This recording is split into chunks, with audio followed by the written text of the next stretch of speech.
வணக்கம். இன்று சர்வ ஏகாதசி. எம்பெருமான் ஏழுமலையான் அருளால் எல்லாம் நல்லவையாக நடக்கட்டும். இந்த சர்வ ஏகாதசி திருநாளில் நாம் கொஞ்சம் உங்களுடன் சேனலில் கிழவிக்கு பயந்து கொண்டு போகும் திருப்பதி ஏழுமலையான் என்ற ஒரு பதிவினை பற்றி நாம் பார்க்க இருக்கிறோம். திருப்பதியில் நடந்த ஒரு நிகழ்ச்சியை மையமாக கொண்டு இன்றும் நடைபெற்று வரும் வைபவங்களை பற்றிய ஒரு பதிவு இது. திருப்பதி அருகில் உள்ள மங்காபுரம் கிராமத்தில் ஒரு மூதாட்டி இருந்தாள். அவளது பெயர் கங்கம்மா. சுண்டல் விற்பது அவளுக்கு தொழில். அதில் கிடைத்த சொற்ப வருமானத்தில் அவள் தனது வாழ்க்கை நடத்தினாள். அவளது கணவரும் இறந்து விட்டார். பிள்ளைகளும் இல்லை. ஏன் தான் பிறந்தோமோ என்று அடிக்கடி புலம்புவாள். அந்த காலத்தில் திருப்பதி காட்டுப்பாதையில் மக்கள் கூட்டம் கூட்டமாக நடந்துதான் திருமலைக்கு செல்வார்கள்.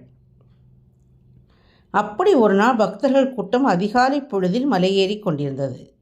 அந்த கூட்டத்தை மலை அடிவாரத்தில் கண்ட அந்த மூதாட்டி மலை ஏறுபவர்களிடம், ஐயா, நீங்கள் எல்லோரும் மலைக்கு எதற்காக செல்கிறீர்கள் என்று ஒன்றும் அறியாதவளாய் கேட்டாள். அவளுடைய அப்பாவித்தனமான கேள்வியை கேட்டதும் பலரும் சிரித்துவிட்டனர்.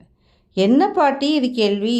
திருமலையின் அடிவாரத்தில் இப்படியும் ஒருத்திருக்கியே, மேலே பெருமாள் கோயில் இருப்பது திருப்பதிக்காரியான உனக்கே தெரியாதா என்று கோபித்து கொண்டார். உண்மையில் மலையின் மீது கோயில் இருப்பதை கூட அறியாமல் இருந்தாள் அந்த பாட்டி.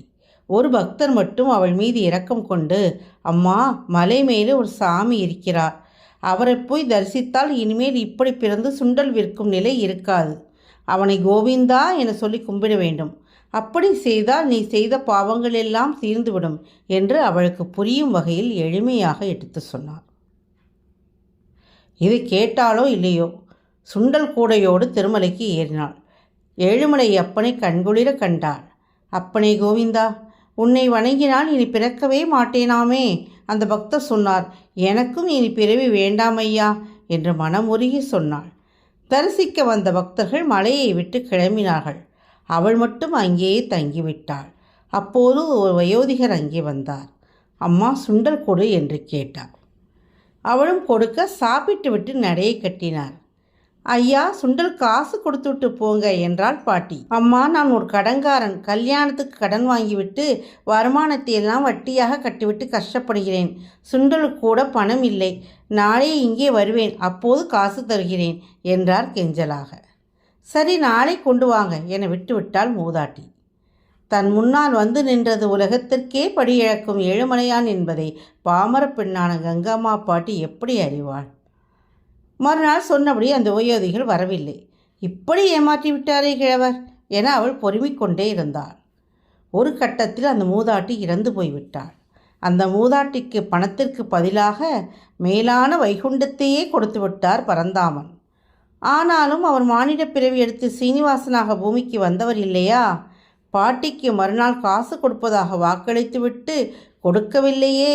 இதனால் தெற்கு மாட வீதியில் உள்ள அஸ்வசாலையில் இப்போதும் விழாக்காலங்களில் அவர் பவனியாக வரும்போது பாட்டிக்கு பயந்து கொண்டு மேளதாளம் இல்லாமல் ஒளிந்து கொண்டு செல்வதாக ஐதீகம். இதைத்தான் கிழவிக்கு பயந்து போகும் திருப்பதி ஏழுமலையான் என்று நகைச்சுவையாக சொல்வார்கள். எம்பெருமான் அன்போடும் பாசத்தோடும் பரிவோடும் எதையும் எதிர்பார்க்காமல் தன்னை நாடி வரும் பக்தர்களுக்கு அவர்கள் கேட்காத அவர்களுக்கு தேவையான எல்லா வரங்களையும் அள்ளி கொடுக்கும் எம்பெருமான் திருப்பதி ஏழுமலையான் என்பதை இந்த கங்கம்மா பாட்டியின் கதையின் மூலம் தெரிந்து கொள்ளலாம்.